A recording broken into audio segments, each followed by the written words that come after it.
Hello, hello, hello. Welcome, welcome, welcome. Say hello, please. We want to connect with you. Do say hi. Gosh, that's 100 of you online already. That is amazing. I think So we're record breaking today, aren't we? With the we numbers. are, we are, we are. We had to close tickets because we wouldn't have been able to host everyone online. So absolutely extraordinary. Hello, everybody. Connect with us. Say how you're doing. Where are you tuning in from? What an international audience. Yeah, brilliant. Absolutely fantastic. Hello, everyone. What a brilliant Unbelievable. perspective we're going to have. A rich, diverse group of viewpoints, experiences, exactly what we need in this profession. So we're not talking in echo chambers, which of course all our algorithms mean we do so much. So fantastic to be here.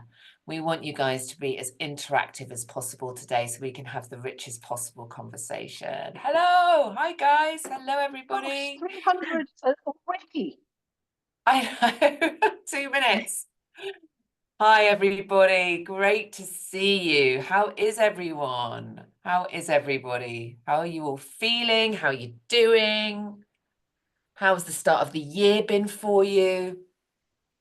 Almost through January. Almost through January. Kenya, how wonderful. Hi. Hi, Ali. Hey, Sharon. Great to be here with everybody. Extraordinary, absolutely extraordinary. And I think it's particularly cold where Bonnie is right now, as I understand it. In North Florida, freaking everybody out. And I know we've got people on the call from Atlanta, and they're getting snow. It feels a little weird, but we're going to be very warm here on our show today. Lucy, Yes, we you're are. in Loads of Spain. energy. I think you're in the warmest place of all. I'm in Yes. Spain, yes. It isn't the warmest here either, I have to say. The palm trees are blowing around a bit out there, but it's okay. And tomorrow I'm off to London, so then I'm going to be really cold. My dad is 85 over the weekend, so I'm flying into London to go and celebrate with him. Oh, that's so lovely. That is oh, how fabulous. 85. Right? Wonderful. Absolutely wonderful. So you're Happy celebrating. birthday to him from all of us, right? Thank you. Yeah. Thank you. I'll tell him. He'll be chuffed. We have over Absolutely. 1,000 people registered for this call today. We and do, which is why we're going to give it a couple of minutes before we get started. And I know that lots the of you, most ever. it is the most, yeah. Every time we get together, it just gets bigger and bigger. It's Yeah, fantastic. It's there's absolutely something wonderful. afoot here. There And we have is. so much to cover today. I'm so excited for the topics. It's, brand new year, but already so much that is Yeah. changing and exciting. And Yeah. some things you really want to talk about. Well, shall I do some intros quickly, and then shall we get into today's session? Should we get into why we're all here together? I think we should just all take a collective breath together as we start, just to center, to feel present. So just collectively, all over the world, hundreds of administrative professionals, let's just take a breath together. Just connect for a minute. So just a nice deep breath into the nose. And here we all are. So I am, of course, thrilled to be here with what you all know to be two thought leaders, two bastions, two ambassadors that fight fearlessly and are not afraid to say what they think. And despite what may come as a result of that, Lucy Brazier, OBE, and Bonnie Low-Kramen. So Lucy, CEO, author, thought leader, trainer extraordinaire, who has some amazing events coming up, which we'll share with you. Bonnie Low-Kramen, author, also trainer extraordinaire and thought leader, ex-EA to Olympia Dukakis. Olympia Dukakis. Yes, thank you.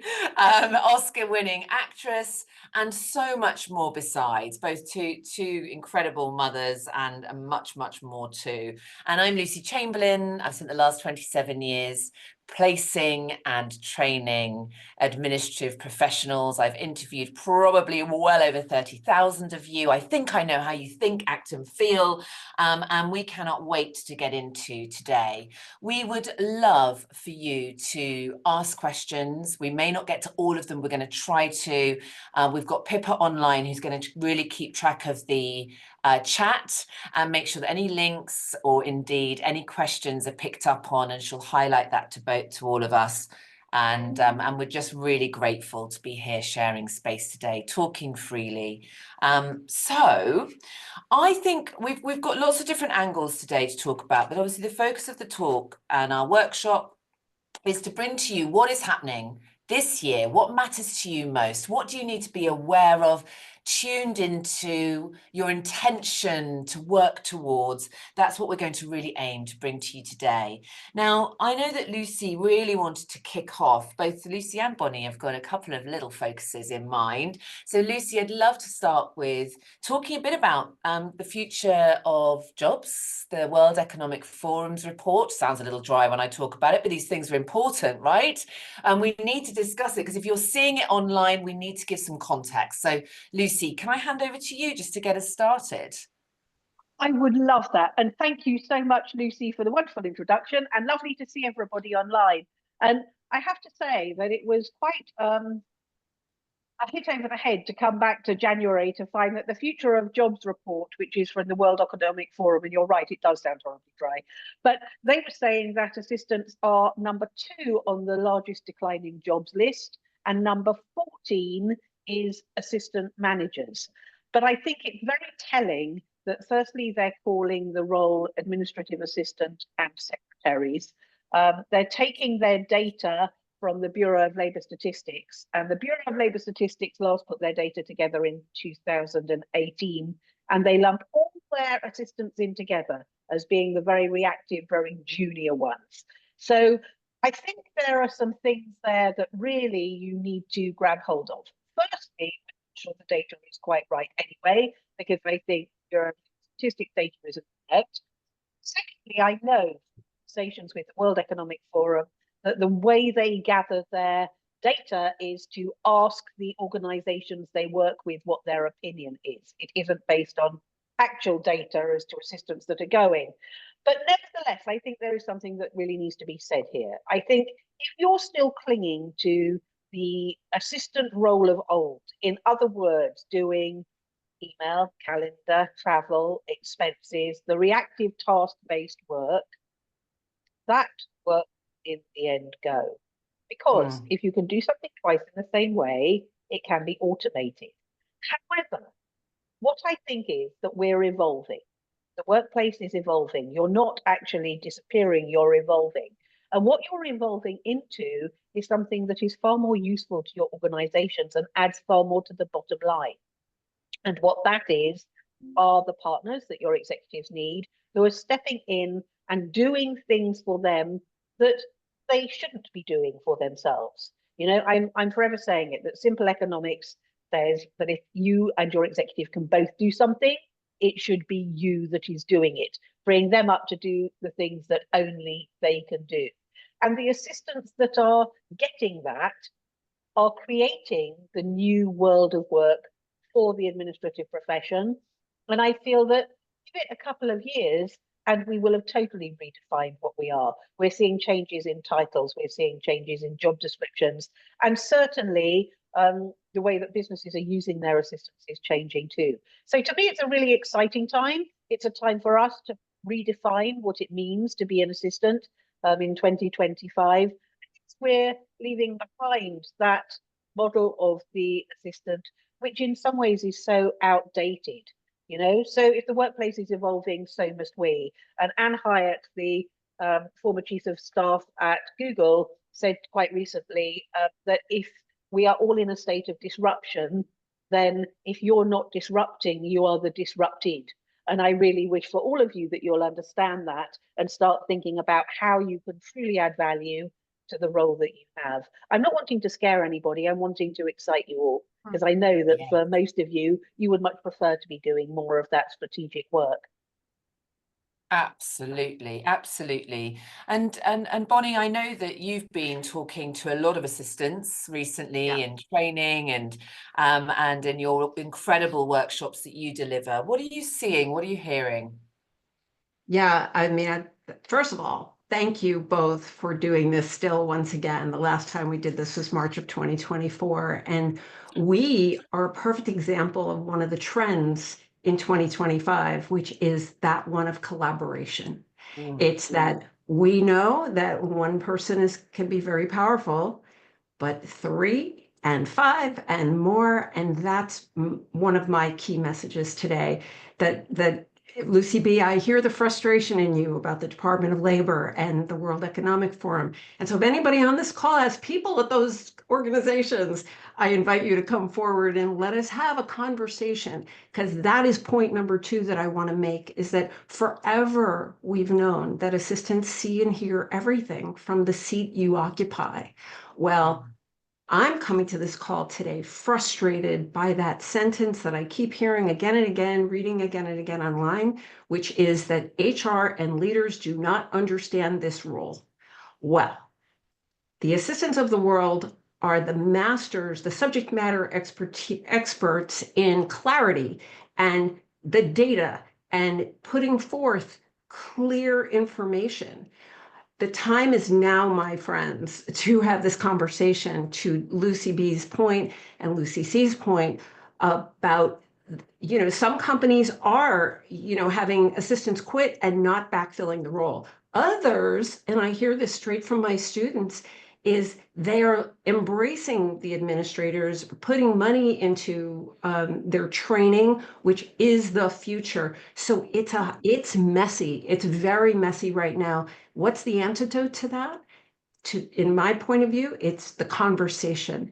It is the time to come forward in collaboration with your colleagues about the things that you know better about than anybody at your organization. And if it's about the career path at your organization, if it's about how to short circuit the toxic work environments, which we're still hearing way too much about, I'm coming to this call frustrated about all of that. And the way forward is to do what Ruth Bader Ginsburg said years ago, which is to fight for the things you believe in and do it in a way that brings others towards you. And that's going to be about making the case to your leaders about what's in it for them. If they have you at that meeting, if they do take you seriously about the global skills matrix, and I'm here to say, don't take no for an answer. What you're talking about is breaking the cycle, breaking the status quo. And some people don't like breaking the status quo. And I'm here to tell you, and I think you're going to hear it from both Lucy's, that the status quo deserves breaking right now when it comes to the administrative role. That's what I think. Fantastic. And I could not resonate more with what you've both just shared, particularly from what I'm hearing. And it feels to me that we're in this kind of intersection. And whenever there's an intersection, or there's that opportunity when you come to a crossroads, if you're in the UK, intersection if you're in the States, is there's an opportunity, right? And that's where it feels like we're at. For me, there is an opportunity. And please, Pip, will you post all of the links that we're just talking about? And we need the global skills matrix being probably one of the most important pieces of work for the administrative profession well, forever, probably certainly in my lifetime, it'll probably be the most important piece of work we've ever seen. So if we can pop that in the comments, that would be great. What I'm noticing is that, and I hope that and I say this with love, is you're not clear on your strengths, or you're not clear enough. And because of that, what's happening is there's a lot of confusion about how to express your value. And one of the things that I've been really encouraging all of the administrative professionals that I come into contact with is to do the VIA Strengths Finder. Get really clear on your superpowers, and beyond that, then get very clear on your impact as an EA. One of the easiest ways to do that is to keep a diary for a couple of weeks. And just at the end of every day, what impact did I create today? You might not notice it as something special, but as Lucy just said, if you are giving others their time back and creating opportunity for organizational improvement, it doesn't matter how small it is. That's where your superpowers start to become clear. And one of the organizations that I've been in really close contact with, they've started to work, well, to build on this clarity around skills. And they've been inviting leaders to come in to their network to talk about what it is they're focusing on, what are their goals, what's their vision. And guess what? The EAs have been doing the same back. So the partners have been coming in and the EAs have been reflecting back to them their vision, their focus, how that aligns with the business. Now, suddenly you start to see this opportunity for conversation like Bonnie is talking about, where the magic can happen. So it's about how do we create more of these opportunities for communication with leadership, HR, and the assistants. And perhaps it does have to be driven by you. But the wonderful thing was I met a group of these partners. They said their whole view had shifted completely from 2 of those meetings, of what the impact was, how the impact was being created, the capability, the capacity. And as a result of that, they are creating a new framework for career development using the global skills matrix in conjunction. So this is what the rise of strategic partnership can look like. And I'd love to talk about, we're hearing so much about strategic partnership. And for me, what seems to have happened is we've run away with this view of strategic partnership for admin professionals. And suddenly it's become chief of staff, and that's the only goal in mind. And I have lots of views on this, and I know Lucy and Bonnie, I'm sure you're going to have a viewpoint on this. But Lucy, I'd love to hand over to you first. Let's talk about what's going on with this. I think it's, oh gosh, I'm going to just say absolutely straightforwardly what I think rather than being diplomatic, which is that we probably got it wrong on the global skills matrix, putting number 5 as chief of staff. And the reason that I say that is because despite the fact that in the report it says very clearly that the reason we included it was because so many in the States at that point, which was 2021, were promoting assistants to chief of staff without actually understanding what the role was. And we wanted to give a clear outline as to what the chief of staff role actually was. Many people, I think, are just looking at the visual and going, oh, a level 5 is a chief of staff. And that has caused confusion. So we're in the process of putting together a new piece of research to look at what level 4 assistants are doing and what level 5 assistants are doing. Level 5 is seeming to me to be around being heads of business support or directors of administration and leading administrative teams. Level 4 is the level which LinkedIn is saying currently has 30% more strategic work than they did 3 years ago. And of course, AI is a really big part of that. But to me, I think we need to redefine it, because at the moment we're in the really dreadful position where we have assistants who are signing up to courses to become chiefs of staff that supposedly take 3 days to do that. And it's a totally different role. It's as different a role as me saying I'm a publisher and you're an assistant. Yes, of course, some assistants could become a publisher, but not without a huge amount of work. And of course, process is at the heart of what both roles do, but it really isn't the same role. And I'm hearing from so many assistants that have stepped up into the chief of staff role that their executives are then disappointed that they haven't got what they thought, and that they are ending up wanting to go back to being assistants, but can't make the move back to being an assistant because now they're seen as being overqualified. And I think we're doing a great disservice to the profession, because what we're doing by saying, okay, the level 4 assistant, if you're looking at what we're redefining the level 4 assistant as, and just naming it chief of staff, because I know how frustrated all of you are with the fact that you can't get promotion, but giving yourself a job title isn't going to make that any better. And if we take the level 4 and we relabel it chief of staff, it means assistants then only have 3 levels to aim at. It perpetuates the myth that assistants can't be strategic.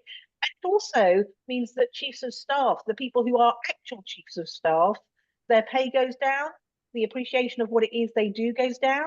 And both positions are so necessary for organizations, so necessary. But we don't want a chief of staff light, which is really a very senior strategic assistant. What we want is career progression to the top level for assistants. And then for those assistants that want to do the true chief of staff role, to get the proper training to do that. Yes, yes, yes. I mean, just to share a statistic, you know, over the last few years, 9 out of 10 of the chief of staff roles we've taken on board to fill have needed an MBA. And most of those individuals have come from very senior communications roles, project management roles, or have been sat sort of just underneath the board. And there is scope for some EAs if that's what you want to do, and you want to take on leadership development, management training, and so on and so forth.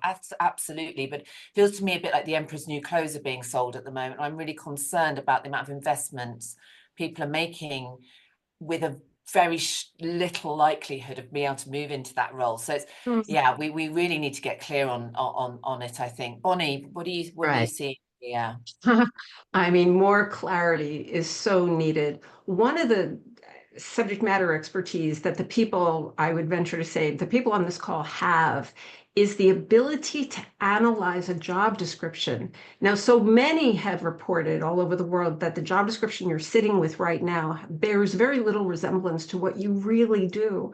So the crying, urgent need for clarity is present at this moment. So we need a clear job description for what you're actually doing now.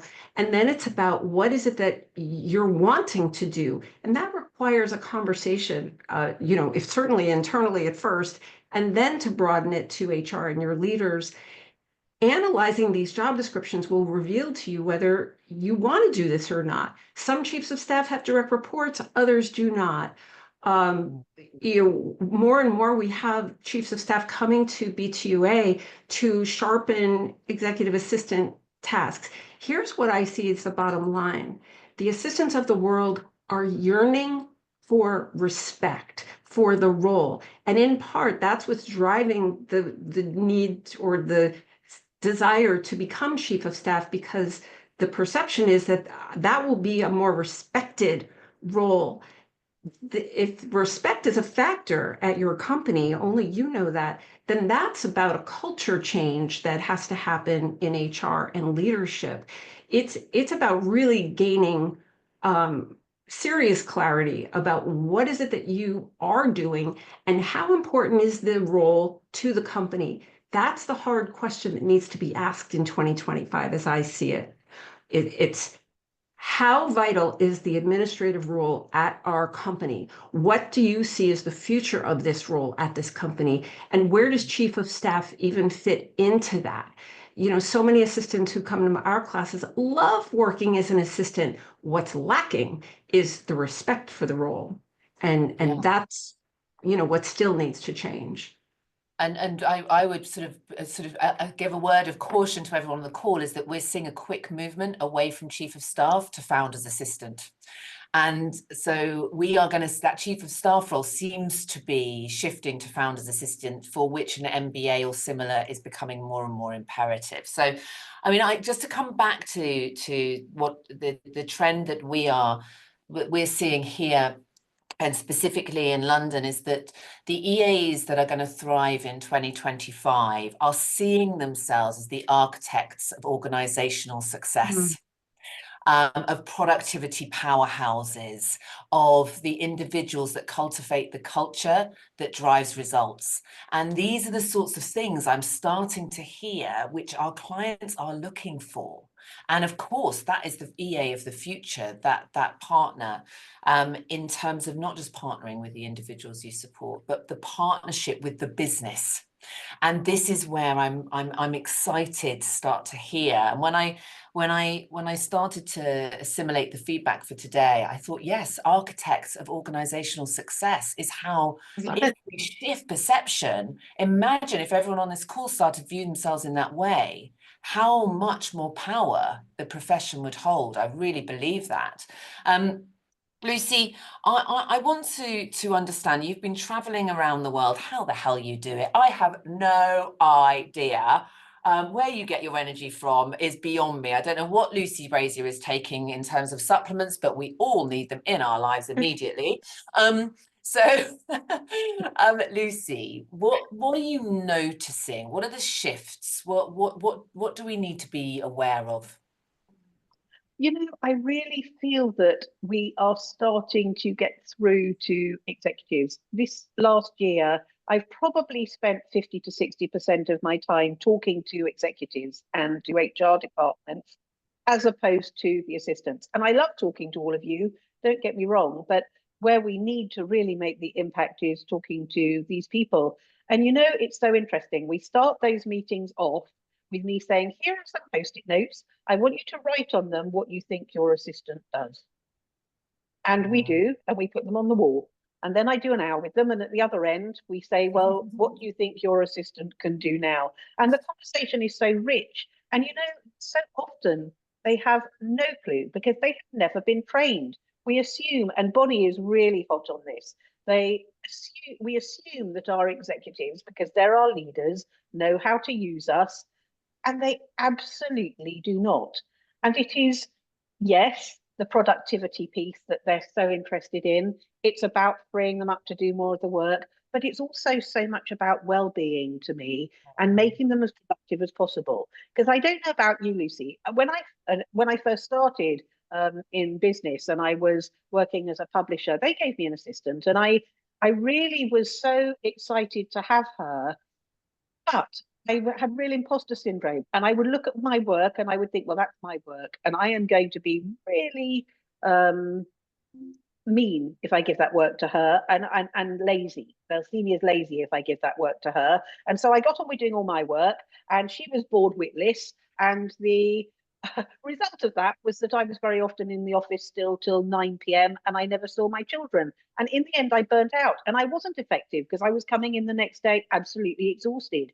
So quite apart from the productivity and allowing them to focus where they need to be, the other side of it is that actually, if you're stepping in and doing the bits of work that you can both do, it'll enable them to leave work on time, it'll enable them to see their families, and that means that tomorrow they're coming into the office refreshed and ready to go. And that seems to me to be the moment after we've done the productivity, which they nod a lot and they get excited about. But when I start talking about the well-being side, their eyes go wide as saucers. And actually you can see the people in the room who are really burning out because they get quite tearful about it.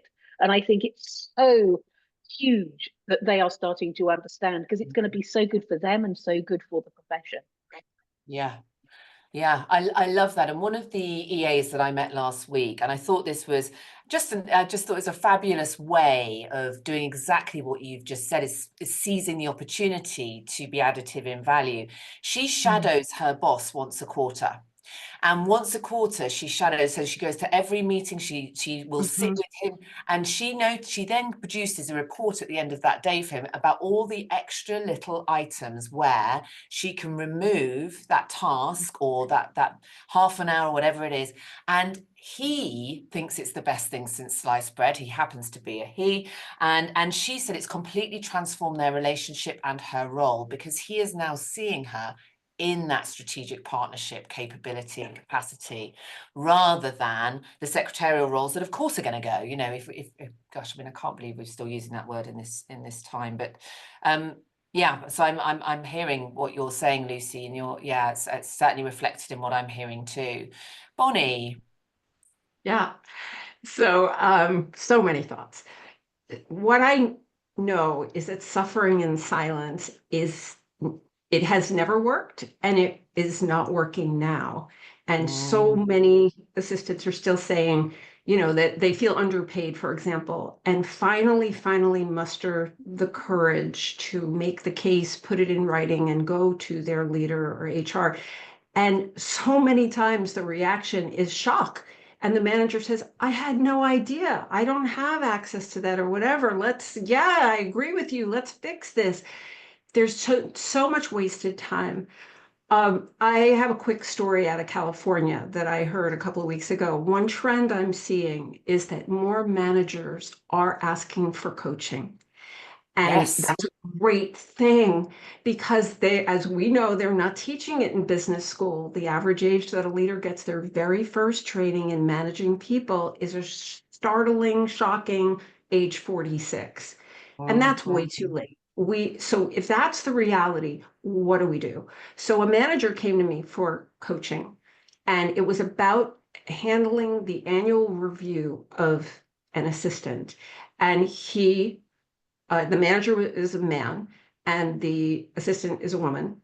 And we talked it through, and this is what happened. That at the review, they sat down in early December to talk about the things that have been going really well in 2024 and the areas for improvement, places that they would, it was clear that her job was not on the line, that she was really well liked and respected at the organization.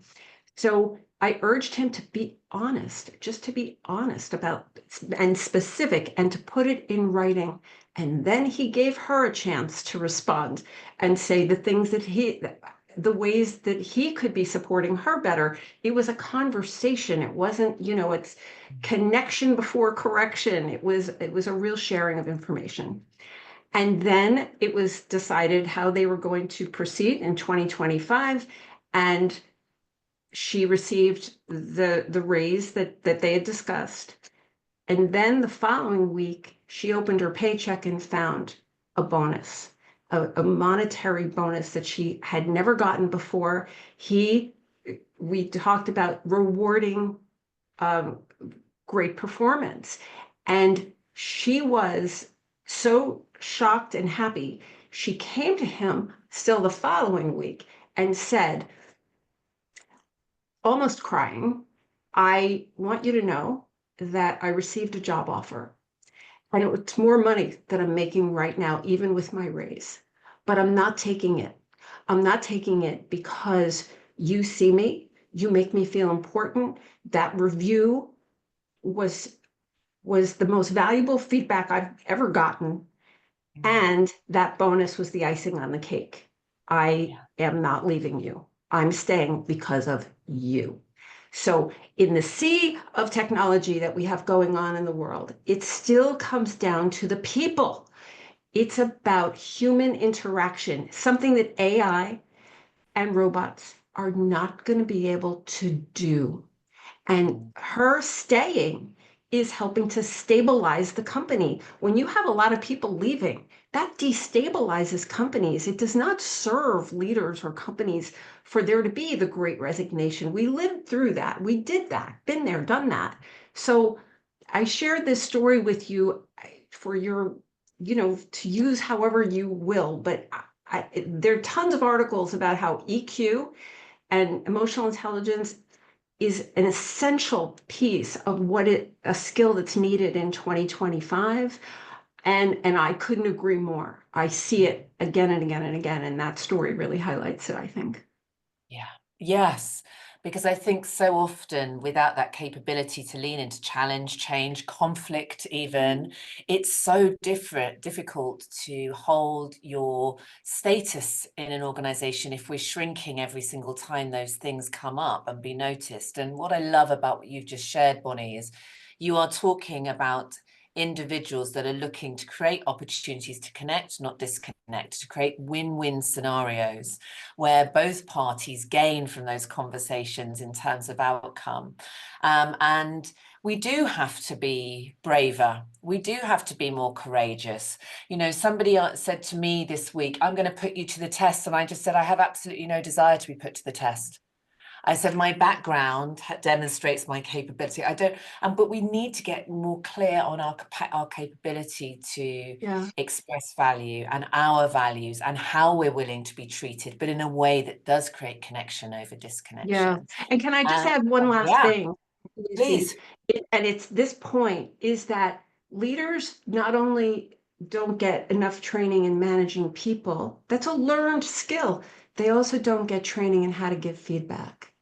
Yes. And so the thing that people want most is to feel important and to receive valuable feedback. They want to be seen and heard. And the thing that is rarest in the workplace is valuable feedback. And so I think you need to do better. And just to get really super honest, I mean, how many of us are brilliant at receiving feedback? I don't think a lot of us are very good at receiving feedback. I'm still learning how to receive feedback with an open heart and mind. It's not easy, is it? Well, you just posted about somebody who told you that your camera angle was wrong or something, right? I didn't post the whole email, let me tell you, but this very long email about pretty much everything I was getting wrong. I was like, but I tried to, do you know what I did? I tried to assume good intent, and I tried to let go of anything that wasn't going to serve me and just pick up on a couple of things that might. I have to say I could only find one thing in the email. The rest of it I was very happy to leave as a them problem. But it's true, receiving feedback is tough without making it personal. Keeping it professional, not personal. I still find that hard sometimes. I've gone on a big journey. Yeah, I think we all do, to be honest. You too, Lucy B, right? Absolutely. You've had your share, I know. Oh yes. Oh yes. You develop, the older we get, the thicker our skin is, right? You hope, don't you? But you hope. But I think we're all mine human. is. That is true. We are all humans having a human experience, and one of our greatest superpowers, if we can create compassion for ourselves and others. I mean, my gosh, the world looks like a very different place. You know, Lucy, Nikki, can I just comment please?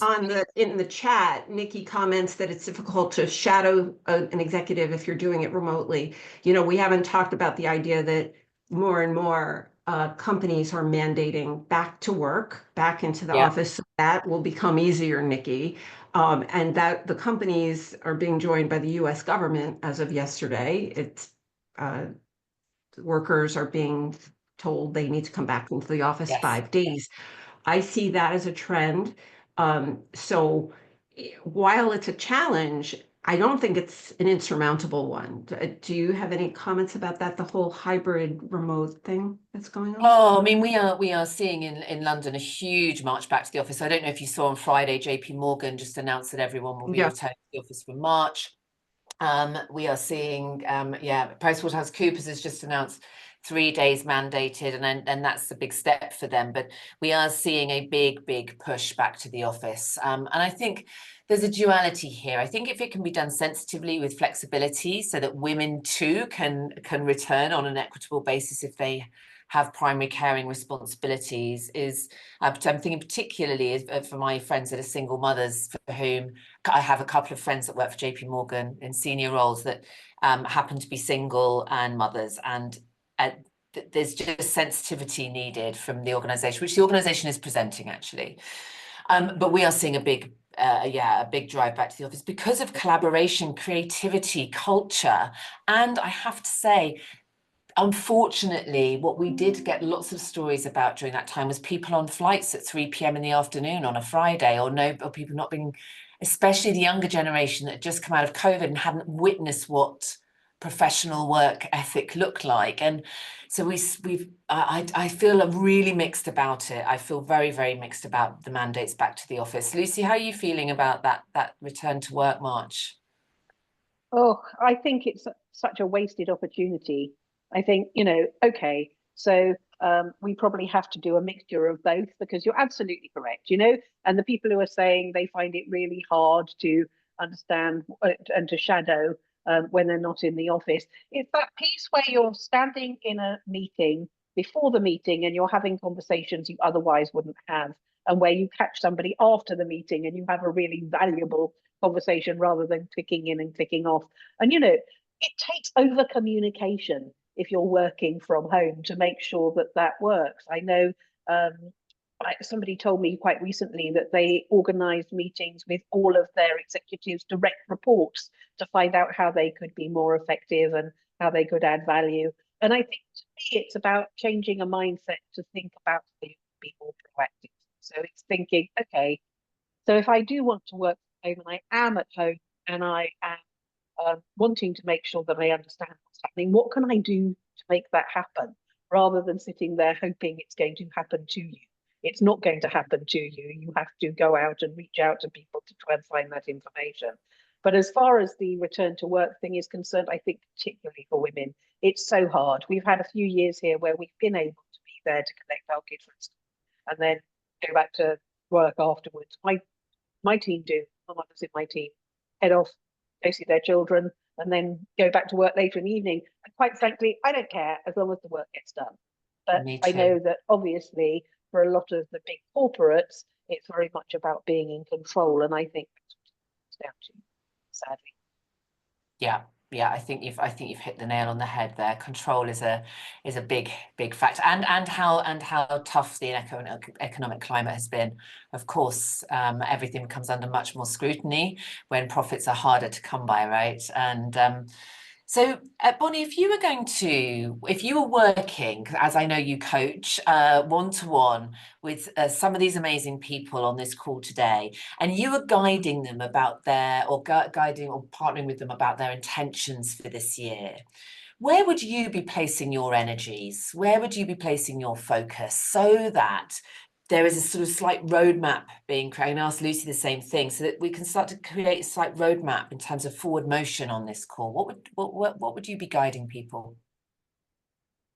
I would, and I do this, working with assistants who are very clear on their resumes and their job descriptions about their skills and talents.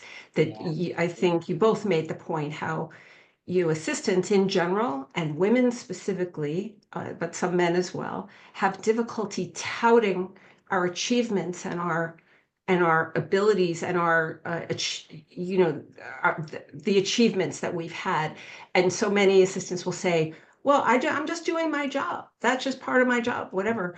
You're actually moving heaven and earth on most days, on many days. I mean, I know that may sound like hyperbole, but the assistants of the world are working very hard on behalf of their companies and their leaders. The big problem is that the leaders in HR probably don't know it fully.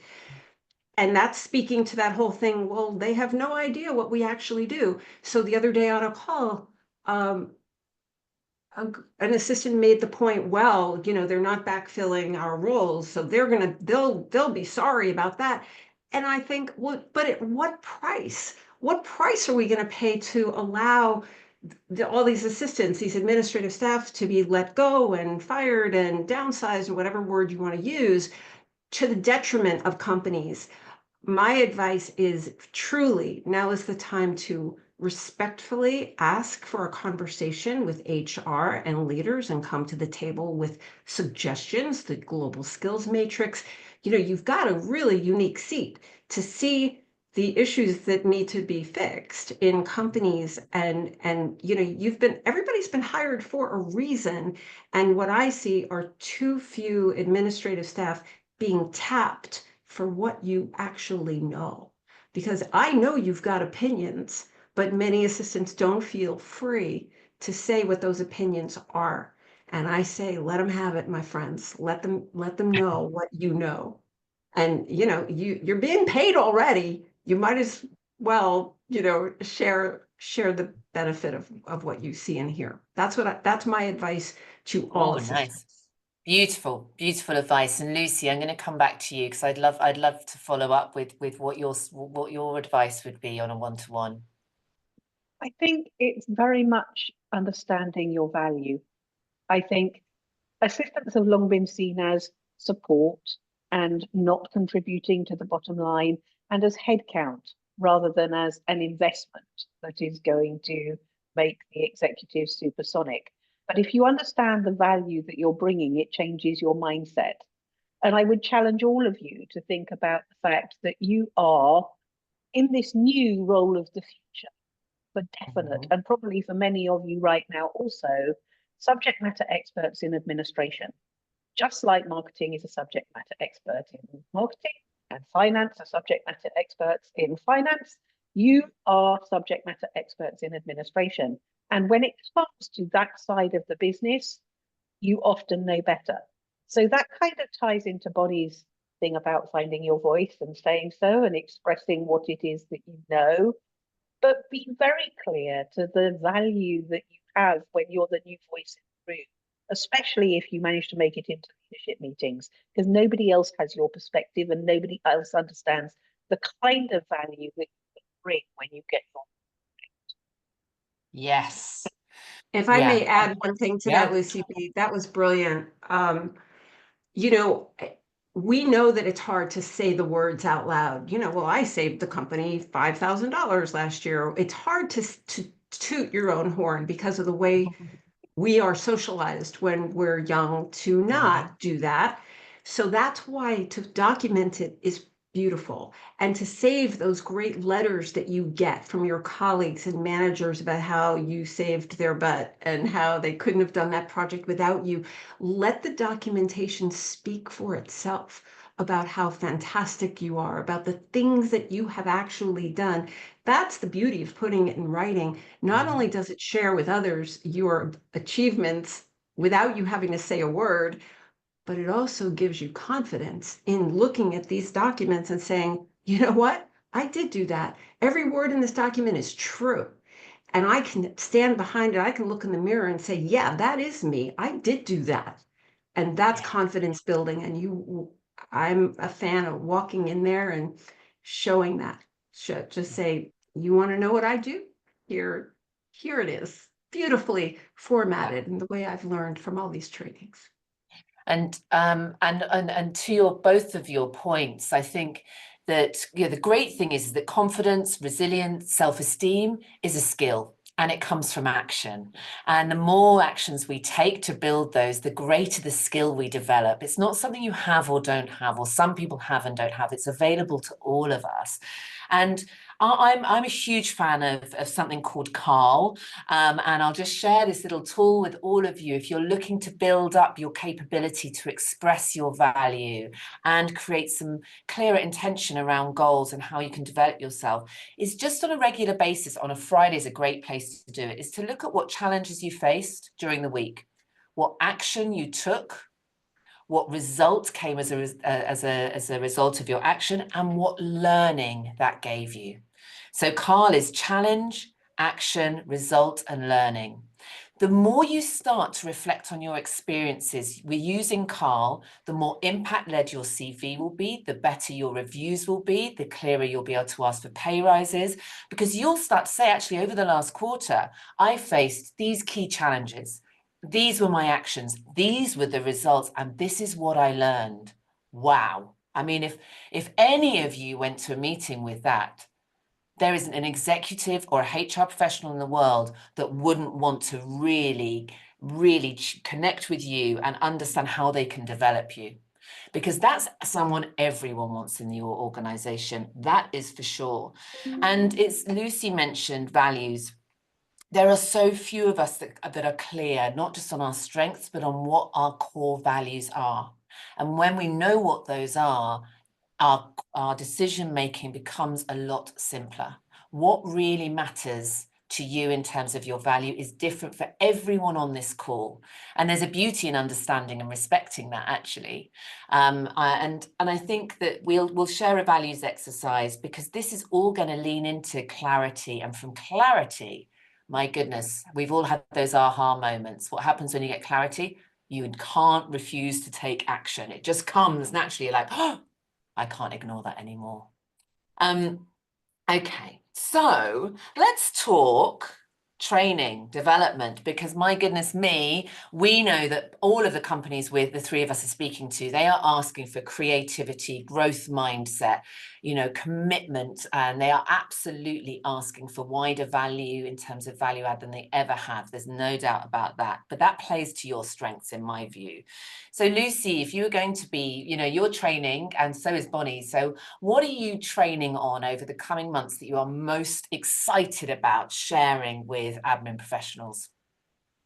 So much of our training these days is bespoke.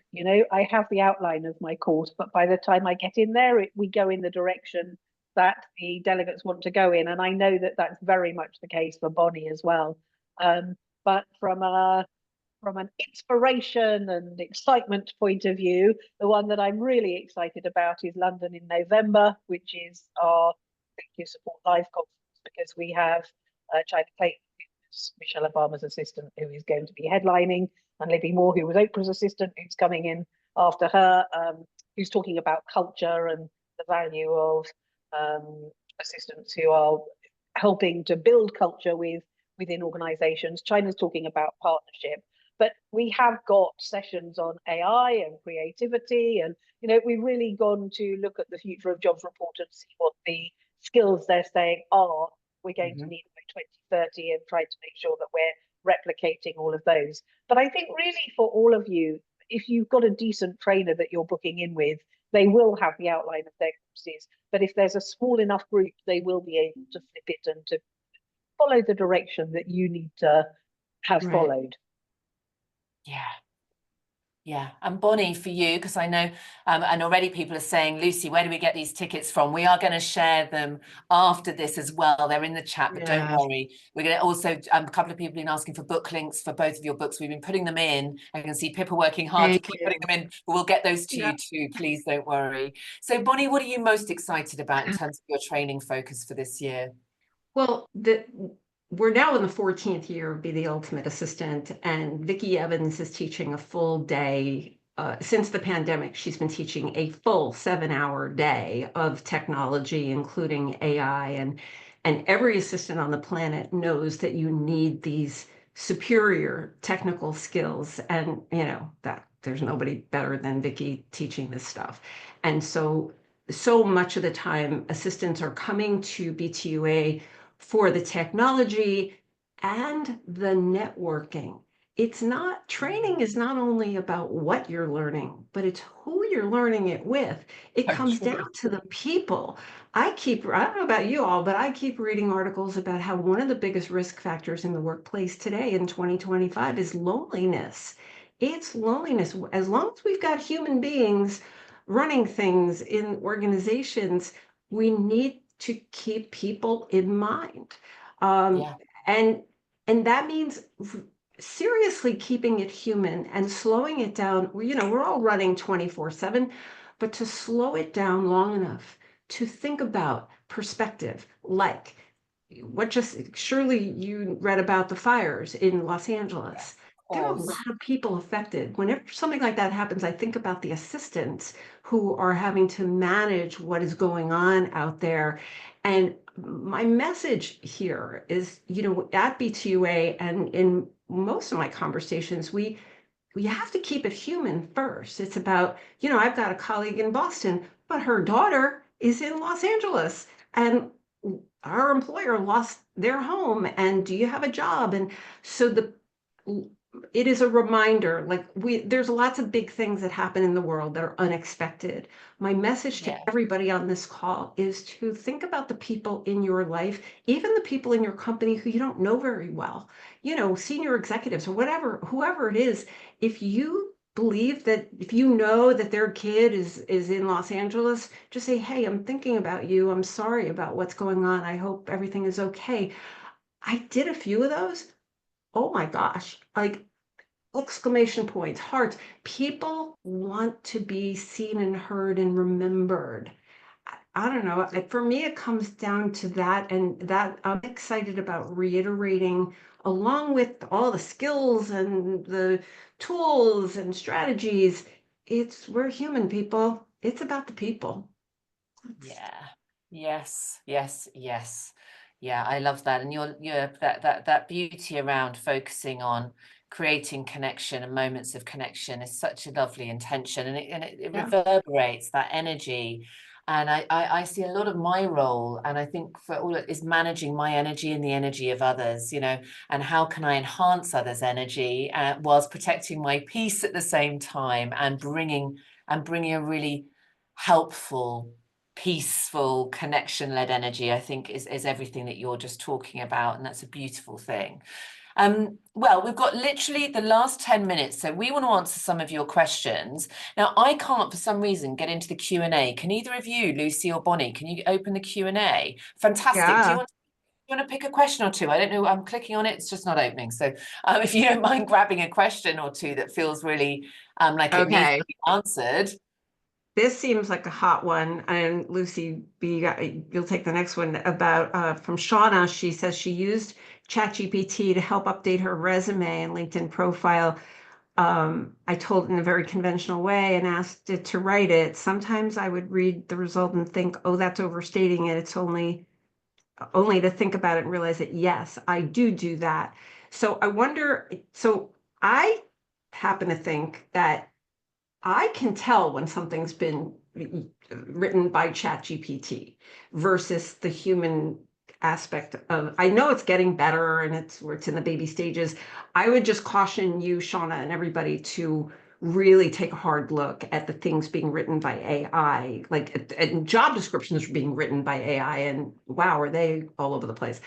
What do you ladies think about that?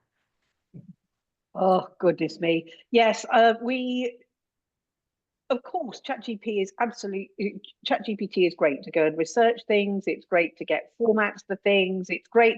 I use it quite a lot to write articles and then say, simplify it, because I write like I speak, which is fast and a lot. So, sometimes No. it's useful to just use it to, I say rewrite for clarity quite often and then play with it. So it starts off with my thoughts. But I think, if you want to use it to get an outline, but goodness me, please don't cut and paste, because particularly for recruiters, and I know that Lucy will back me up on this, it is so obvious. And also, it's when I get an email, when I've had a conversation with somebody and I get an email about 5 minutes later that's summarizing what we said and saying, and we'd like you to do this. And the thing is, I just, How does it make you feel? Lucy chat. B, how does it make you feel when It makes me feel like they couldn't be bothered to write it properly and put their heart into it. I really love when I have had a conversation with somebody and we really connect, back to your point, Bonnie. That's where we shine, I think, in this profession, is our ability to connect with people. And so if somebody then sends me something that's very clearly tailor-made, it makes me feel, oh, you're not quite who I thought. Yes, it's that authenticity, isn't it? We are all looking for authentic. And I mean, it's also an environmental disaster, by the way, ChatGPT, because it uses 100 times more energy than one Google search. So, and the water it needs is just insane. But anyway, we won't get into the environment. Yeah, no one's talking about it. I don't know why, but it's a literal environmental disaster. 2 bottles of water per search. Yeah, that, like per the search. bottles, but little bottles, but nevertheless, 2 bottles of water per search. Yeah, scary. But I think authenticity is key. I mean, I'm dyslexic, and I have found it useful to express myself in words with more confidence, and I have found that useful. But I think like yeah, sorry guys, we shouldn't have probably brought that energy, but no one is talking about the environmental impact of AI, and we should be, So, and it might be the thing, actually. I was talking to an amazing founder whose mission is to democratize AI. And he has amazing backers. And he was saying that actually one of the things that will slow it down is the environmental impact, because there isn't enough energy and water to power these things. So, so guys, for everyone that's panicking, we're all right for a while yet, I think, until they find a new energy source. So, okay, well, look, let's have some closing comments. I think for me, my closing comments to all of you is to get clear on your strengths, get clear on your values, to note the challenges, your action, your results, your learning, and to lean into the person that is bringing the energy that is going to create organizational success, and to see yourself as that architect, because that is what's needed. That is who you are. And keep your energy focused on empowering each other. Let's not be the people that are involved in tearing other women down, because there is a special place in hell for women that do not help other women. And that's my parting comment. So over to you, Lucy, and then to Bonnie whilst we close. Yeah, I think 2025 is either the year where you get scared and you go hiding, or the year where you step into your potential and you understand what this role can really do. And I would love to see you stepping into your potential. Yes. Great. So, couple of quick things. The chat has been going bazonkers with fantastic ideas as it's been just like rolling. So grab the chat comments, and for reading them later, I just think it speaks again to the collaborative nature of what we're doing here. And the reason you all showed up today is that you were looking for something to help you move forward with more clarity and just assurance that you're on the right track. So, no longer can my closing message is, let us not tolerate bad behavior. Let us not tolerate toxic work environments, job descriptions that are inadequate, salaries that are inadequate, structures decisions that are being made at companies that we know are ill-advised. It's time to, take a fresh look at what we're doing and is this role important, and be a part of being, I love the architect idea. Be the architect of what this can look like in 2025. I'm a big, I know many of you know, I'm a big fan of Be the CEO of You Incorporated. And you have lots of ideas about what you want. If not now, when? And if not you, who? There it is. Yes. And shout on LinkedIn, what did you take away from today? Let's teach others what is going on in this profession that may not really know the power that we have together. Everyone is saying we need to do this. We've got to come back sooner than months and months and months. So we'll set something up in a couple of months' time for you all to come back. I'm speaking for Lucy and Bonnie here. Let's hope they still want to. I'm in. You, then I always love our conversations, and thank you everyone for being here.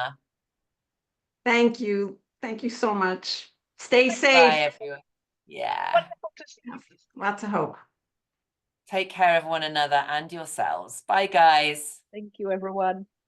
I thank you. Bye. Bye.